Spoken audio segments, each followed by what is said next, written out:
Hey YouTube!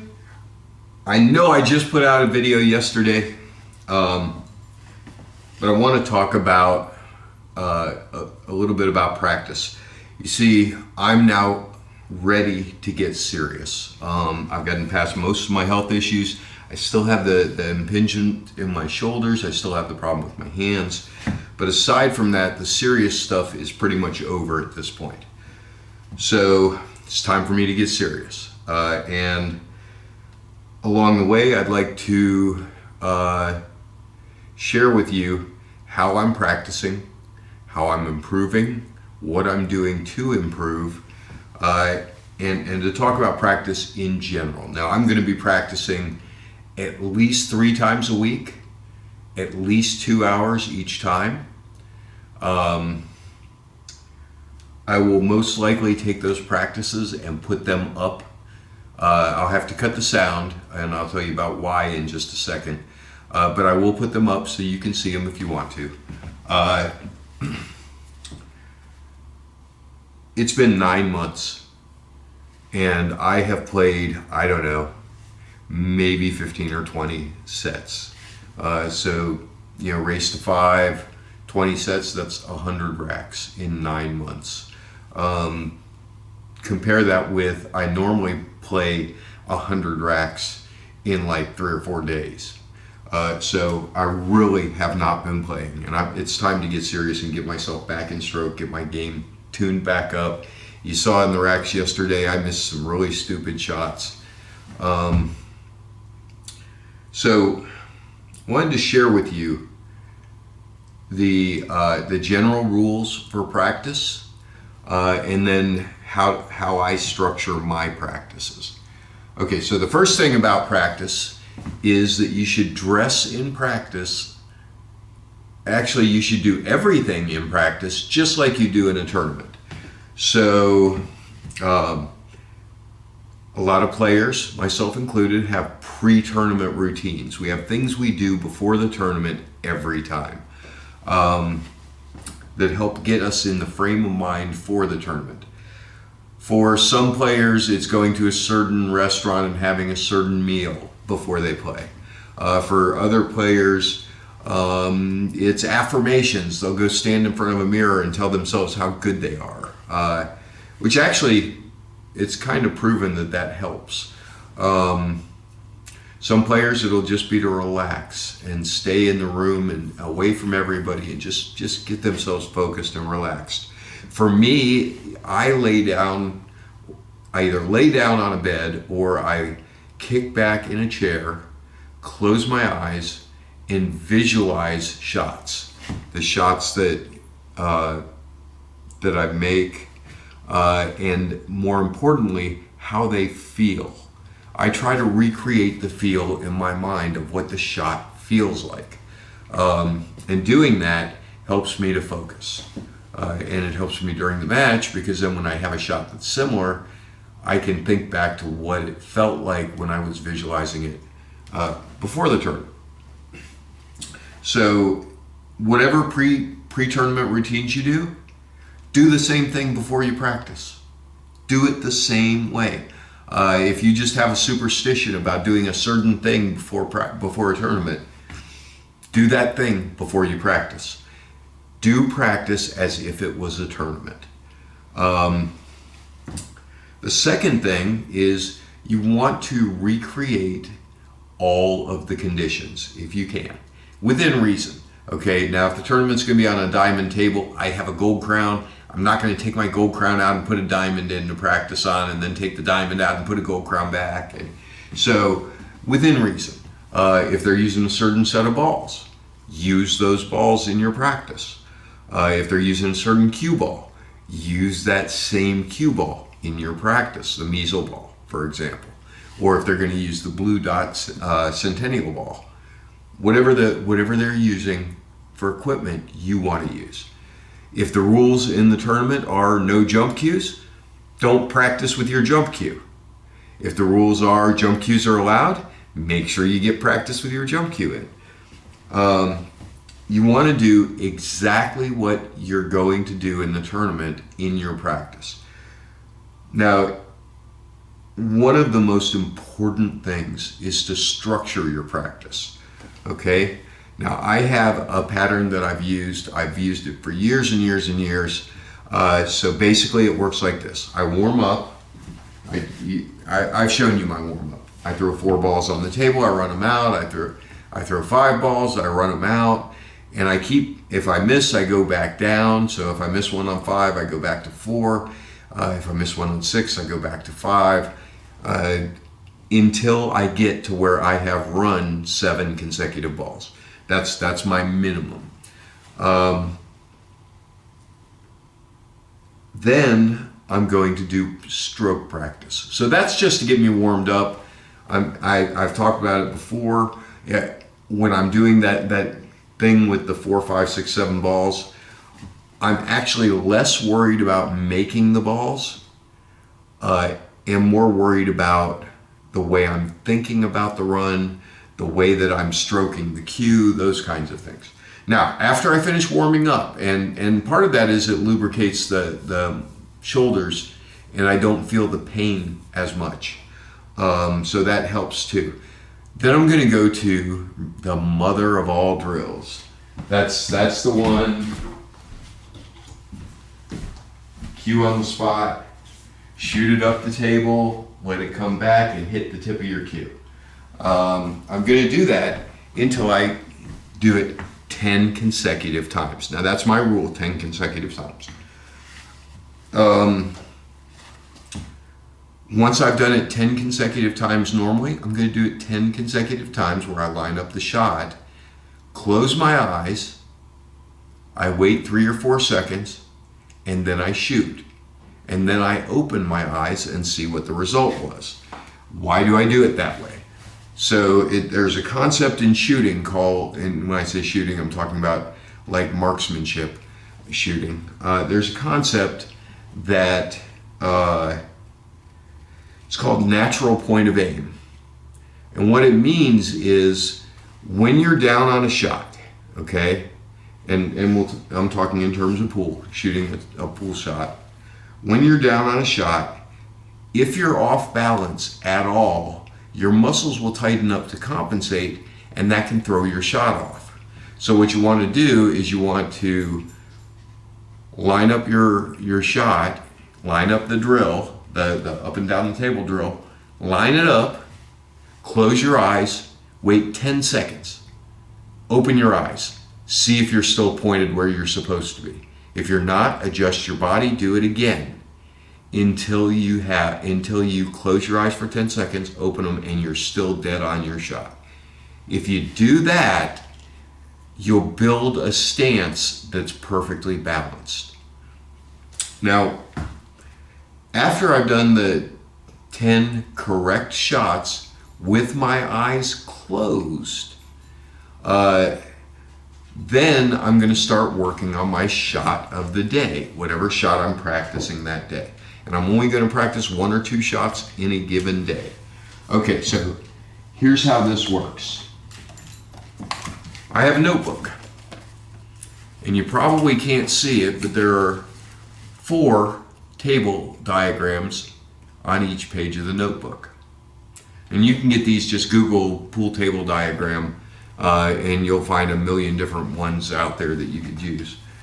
This one happens to have the pool table and it has a cue ball above it so you can mark the English. So when I'm shooting my games, and we'll talk about the games in a second, I'm going to go back after on the camera, look at the shots that I missed. I'm going to say, is this a shot I want to practice? And if it is, it goes in the book. Whether it's because I didn't make the shot or I didn't get the leave, it goes in the book. Okay? And I'm going to end up with a whole bunch of these. And then the next day when I practice, what I'm going to do is I'm going to take out the book and I'm going to say, okay, shot number 1. That's that shot. And I'm going to practice it. Now, Charlie Williams said something that is that he quoted somebody else, and I don't know who the somebody else was, but it was another famous pool player that from the era before Charlie, who told Charlie, "Don't practice until you make the shot. Practice until you can't miss it." Okay? So again, I'm going to practice my shot until I'm drilling it regularly and getting the leave that I want. If I'm not sure how to get the leave, I might play with it to find the leave. I might do it several different variations of the shot to figure out what way to go. But at the end, I'm going to do 10 good shots where I make the ball and I get my leave. And I get my leave the way I want to get my leave. So my practice shots, that's what I'm going to do. If you've been watching the channel for any time, you know that I don't like drills. Okay? I especially don't like drills where if you get slightly out of line early, by the time you get to the end, you're completely out of line. I don't like those kinds of drills. I think that they're self-destructive. I think that they will affect your confidence, and confidence is really, really important. So rather than doing set drills and saying, I'm going to do the L drill, or I'm going to do the Mighty X or the Mighty Cross or whatever it's called, or I'm going to do the straw drill, or I'm going to do the billiards university drills. I don't do those. I take what I miss on one day, and the next day I practice it until I can't miss it. And that may be 100 or 200 repetitions of that same shot. Okay, it may be 1,000 repetitions of that same shot, but I don't move past it until I can't miss that shot. Now, the last thing I do after I'm done with my practice shots. Now, if I get up there and I drill the 10 shots and I do it in the first 10 tries, I'll move to the next shot. And same thing. I need 10 good repetitions in a row, consecutive repetitions, before I will move to the next stage. And the next stage is I will play some kind of practice game, something that I can do by myself, whether that's playing the Ghost, playing what I call one inning only, which is kind of the Ghost with safeties and no ball in hand, or whether that's doing the Rodney rocket run out or whatever he calls it, where you're doing a points-based game or playing straight pool for a high score. Whatever the case may be, I will play some kind of practice game. And during that practice game, that's what I'm going to look at for my shot of the day for the next day. It's from the practice game. Now I'm going to try and do that in the exact conditions that I would be playing the tournament. That includes what I'm wearing. Most of the tournaments around here, there's going to be some music in the background. I'm going to go ahead and turn on some music. When I put my practices up for you to see, I will probably not show you all 200 or 300 repetitions. I'll probably show you the beginning. I'll show you the original shot. I'll show you the first few repetitions of me trying to do it. If I have to figure out the best way to leave it, I'll leave that in there. I will not be talking to the camera during practices because you don't talk to the camera during tournaments. I will probably have to remove the sound from the practices because they'll have copyrighted music in the background. And then I'll wrap up my day. Call it a day. I will still be doing videos of the, I will still be doing videos of tips, shots. We still have the shots videos to finish. So I'll still be doing those. But I plan to, initially I'll be doing 3 practices a week minimum, 2 hours per practice minimum, and then as my muscles and my shoulders build back up and start to keep them from having this pain, it'll go away as the muscles build up. It's because my muscles have gotten weaker, and so the joints rubbing, the bones rubbing, As those get better, I'll extend the practices. Uh, at some point, you'll probably see me doing 4 to 6 hours a day, 5 out of 7 days. And the other 2 days, I'll probably be out looking for tournaments to play in. That's the way you practice if you want to be serious and get better. And I do, and that's how I'm going to go about it. Now, I don't know if my various issues are going to allow me to advance back into where I can compete at the highest level, but we're going to find out. I'm going to take a serious attempt at it. One other thing, you want to minimize interruptions during your practice. So when I play a tournament, I have nothing in my pockets. I'll have nothing in my pockets during these practices. I will turn my phone way down. I do have a relative that's in the hospital, so I need to leave the phone on, at least for the moment, but I'm going to try to avoid any interruptions. And I'm not going to have the music cranked way loud. I'm going to have it kind of low background like you would find in a pool hall. And we're going to take it from there. And let's see where this goes. So that's all I've got for today. But I will be sharing practices with you. I am actually going to practice, or at least warm up today. I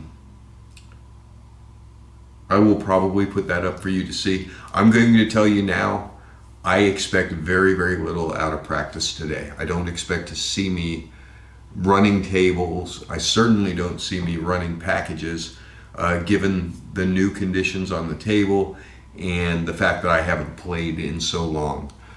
So I don't expect to see myself running tables, not yet. What I do expect to see me do is identify shots that I need to work on. And then this is kind of a preliminary practice to get those first shots to work on, and then we'll start doing a real practice.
So with that, I'm going to let you go.